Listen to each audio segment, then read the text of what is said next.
Hello, folks. Jeffrey Daugherty, Christian whistleblower. Welcome back to the channel. Lots of content, lots of good stuff, lots of interesting stuff.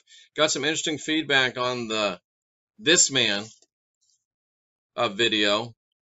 It looks like there might be one of these self-styled, those guys that used to do like the psychic surgery where, they do all this hocus pocus and pull out a chicken gizzard and say they pulled it out of you. It looks like there might be a guy like that trying to leverage the This Man This Man mythos to try to solidify his own position. Interesting. I have to take a good look at it though before I come busting that out, because you don't want to bust a brother out if you're not sure that the brother needs busting. Am I right? So let's get back into our study about UFO religions, out of this world UFO religions, and we had a really interesting first part on this, and I'll try to remember to link it in the bottom here. But this is good stuff. We're just going to look at some of these notable UFO religions. I find it fascinating to look at these things and understand where they're coming from.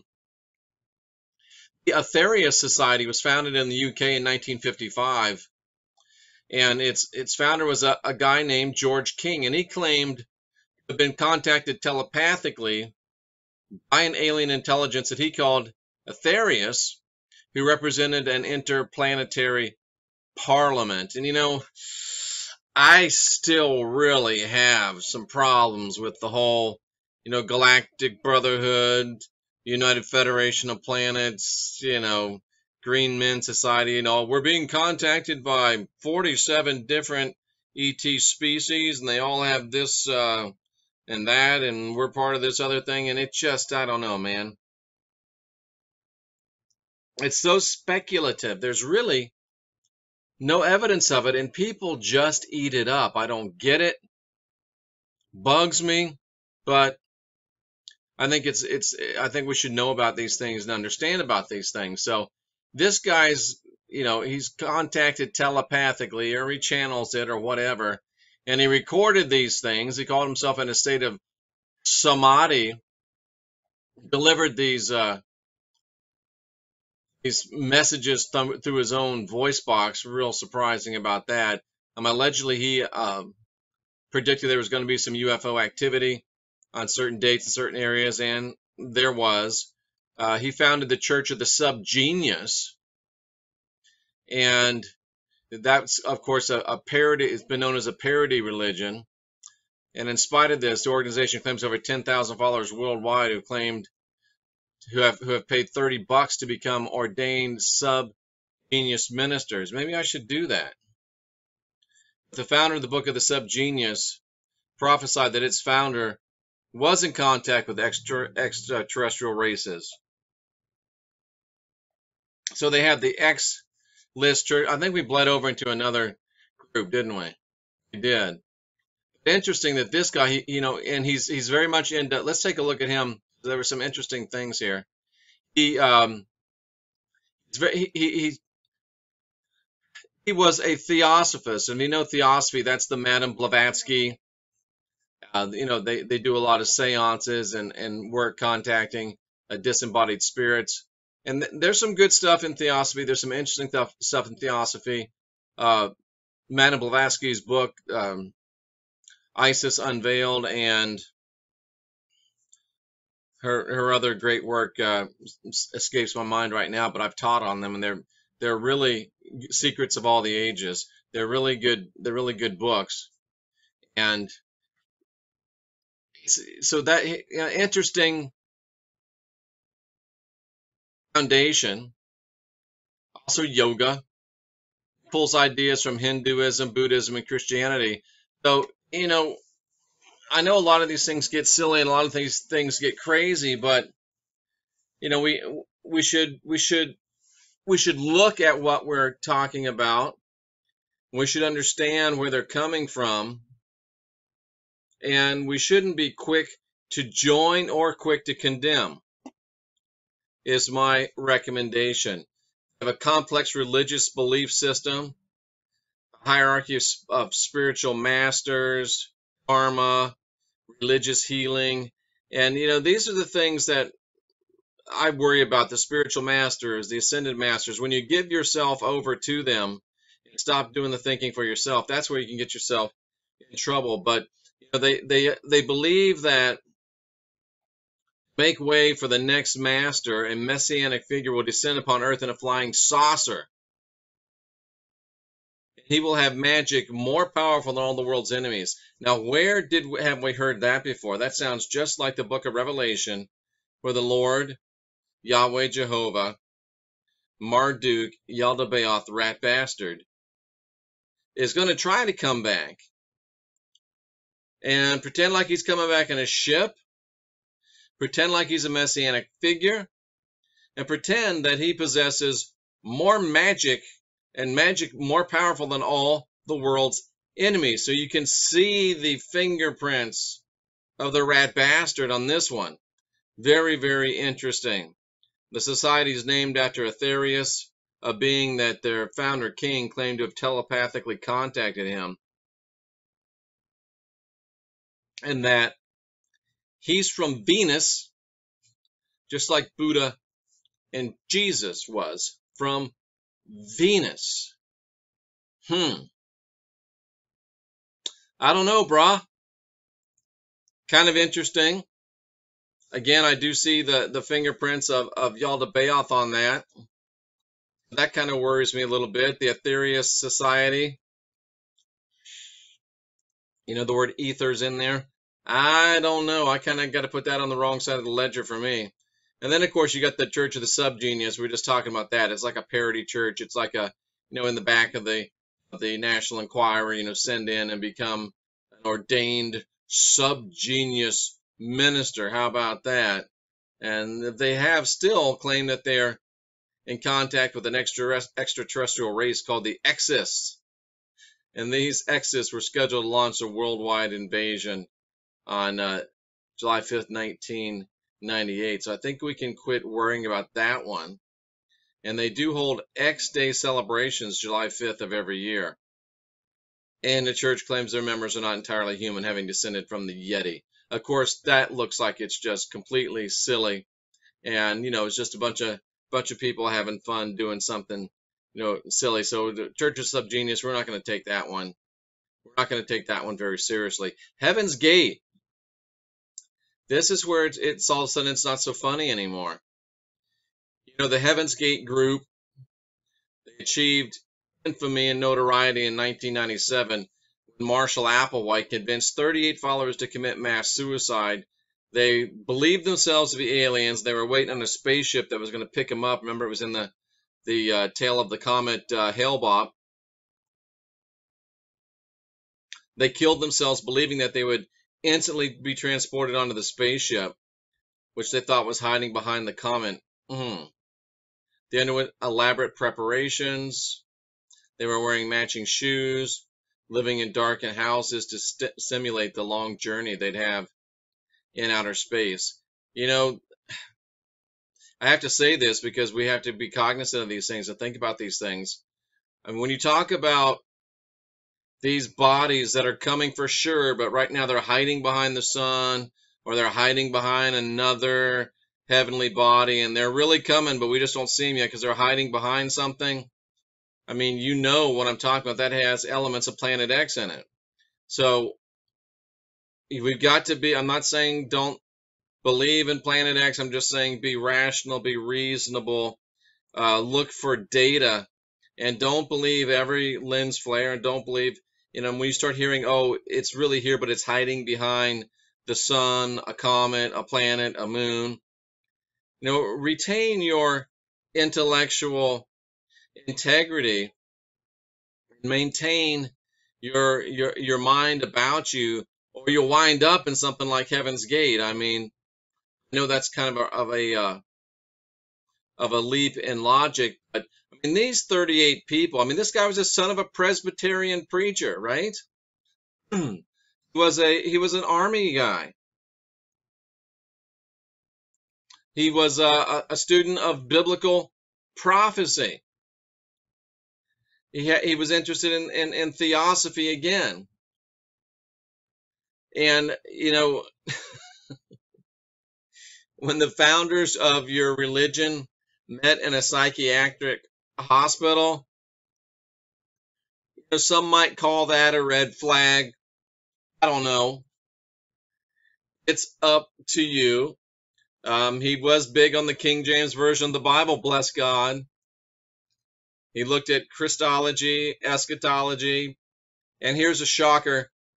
He was also a science fiction fan, liked Robert Heinlein and Arthur C. Clarke. Amazingly, L. Ron Hubbard is not on that list.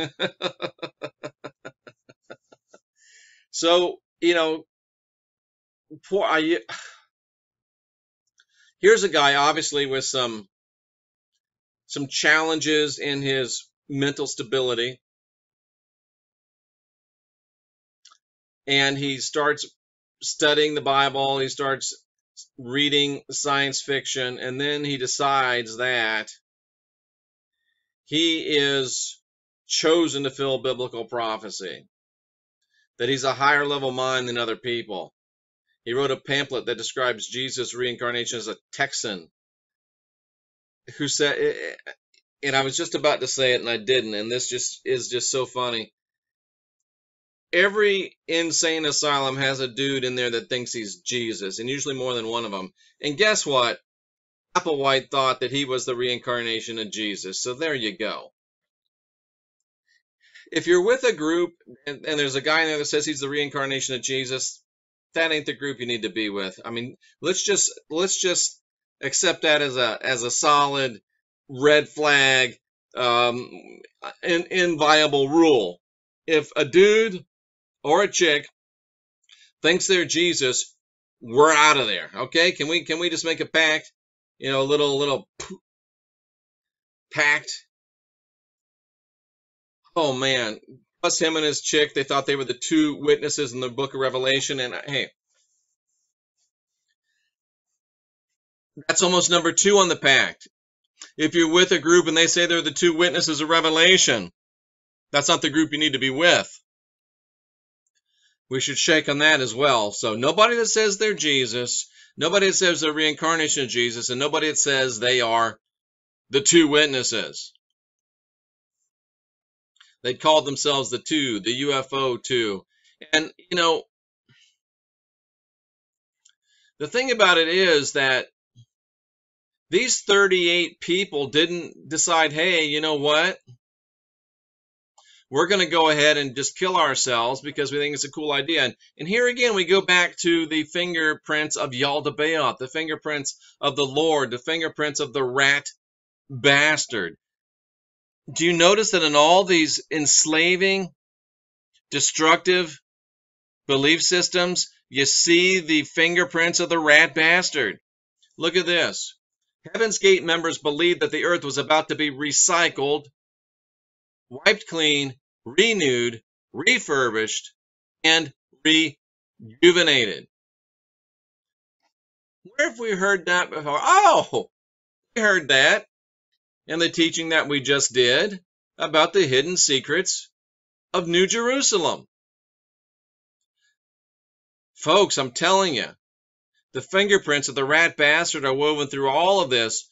And I mean, the more UFO religions he can get going, the more UFO focus and idea, then the easier it is for him to try to perpetrate a final false flag that's UFO and ET affiliated or based. And amazingly, it says they were against suicide, but they defined suicide in their own context to mean to turn against the next level when it's being offered. So they believe they're human vessels, human bodies are only vessels, so they could kill themselves to get to the next level.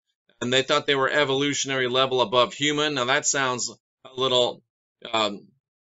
Ron Hubbardian, because I mean, I don't know if that was, it sounds David Miscavige, at least, because Miscavige taught, when Hubbard died, Miscavige went out and told all the Scientologists that, oh, Ron just didn't need his body anymore. He had advanced to a place where he didn't need a body anymore. Which is, of course, exactly what these interesting individuals were preaching. Now, the next level doesn't sound all that fun. No sex, no eating. And those are things that make us mammalian. Okay. Wow. But you can see how these things develop. And let's just close with this on about these guys. The techniques to enter the next level.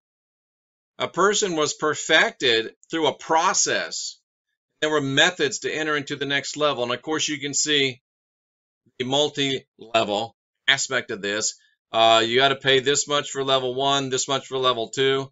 So number 1, physical pickup onto a spacecraft from one of these uber humans, and then a transfer to a next level body aboard that craft. And where do we just hear about taking people out of their bodies? And oh, we heard about that on the I think that was on the that on the last show we were talking about no, that was on the one about the aliens, the abduction, how to prevent abduction. We just did that. It's one of those things, man. I really don't plan these things. I really don't, sit down and say, oh, I'm going to do this, I'm going to do that, I'm going to do this, I'm going to do that. But it's just amazing. It really is amazing when you're doing this and you're doing as much as we do, and all of a sudden you find this stuff just coming together. And I love it when a plan comes together. I love it when a plan comes together. And I've been sitting here doing this without the good mic, so let's plug in the good mic. See, I get so excited. Been doing so much good stuff. But I love it when a plan comes together. Yes, I do. I've been saying that so much lately, I had to go out and get one. I love it when a plan comes together. So the first thing you have to do is, and I was just about to say this again, I love it when a plan comes together. I was just to say that it was about to remind me, it reminded me of the rapture they're teaching. And they just said right here that it's a UFO rapture. An alien spacecraft was going to descend to Earth, collect his followers, and their human bodies would be transformed through biological processes to perfected beings. Do you see again? That's nothing but the fingerprints of the rat bastard. Folks, this is all coming together now. This is all coming together. Do you see that we're really getting things going? And I do love it when a plan comes together. Man, this is exciting. This really is. This is exciting. The second part of the equation is death from accidental death and natural death. You have to graduate from this body into another body. So that doesn't sound real good either. You got to have a death. You got to have an outside perfection that leads to deaths. They thought that they were going to be sent the way of the Branch Davidians. So, I mean, all of this comes together to lead us to, March 19th of 1997. And he makes that goofy, creepy tape where he says, we're not really committing suicide. We're just evacuating the Earth. And can you imagine? I can't get 38 followers to go to my Patreon. And this guy, and I bind the power of those words. I haven't yet. And this guy gets 38 people to kill themselves. Amazing. Amazing. And in 1996, they had purchased alien abduction insurance that would cover up to 50 members and pay out $1 million per person. Can you imagine that? They rented a big mansion in San Diego. How can you get people to pay you all this money on all these stupid things, and people that are really bringing you good stuff? are having hard times. I mean, it's something to think about. It really is. It really is something to think about. What a tragedy this is. So it needs some, we need to realize, and we need to be able to say, you know what, we're going to make sure that we don't get taken in by these kind of hucksters and these kind of hoodwinking type of people. And what do you say? Let's look at one more.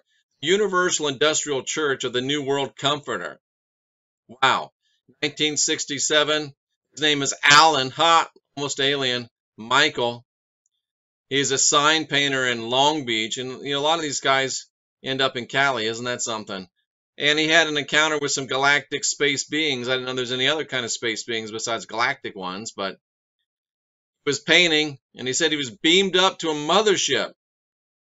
And they changed his name from Alan Noonan to Alan Michael. And he claimed to have physically encountered a flying saucer in 1954 out in the desert of Mojave. He was part of the Summer of Love. He was a vegan. He was out there in the whole Haight-Ashbury scene. And, wow. Decides that he's going to found the Universal Industrial Church of the New World Comforter. They have a church headquarters and a vegetarian restaurant in Stockton. He even ran for president of the United States in 1980 and 1984 on the Utopian Synthesis Party ticket. Wow. Have you ever heard of this guy? Anybody out there in California that ever heard of this dude? And this is one, we're going to close with this. I didn't realize this. I did not realize this. Did you know that Minister Farrakhan believes that UFOs are man-made machines that are piloted not by extraterrestrial beings, but by humans? And it's believed that these machines will have a hand in the day of judgment. The founding leader, Elijah Muhammad, claimed that the book of Ezekiel described a mother plane or a great wheel, and Elijah reported in his books that his mentor, Wallace Fard Muhammad, claimed that there was hidden technology in the earth which selected scientists all around the world are secretly aware of. There was a huge mother plane or wheel constructed on the island of Nippon or Japan in 1929. Wow. And just in case you thought that this was something that was just in the past, well, Minister Farrakhan, Louis Farrakhan, talks about this spaceship with these words. Honorable Elijah Muhammad told us of a giant mother plane or mother ship that's made like the universe, spheres within spheres. White people call them unidentified flying objects. Ezekiel, who I guess wasn't white, saw a wheel that looked like a cloud by day, but by a pillar of fire by night.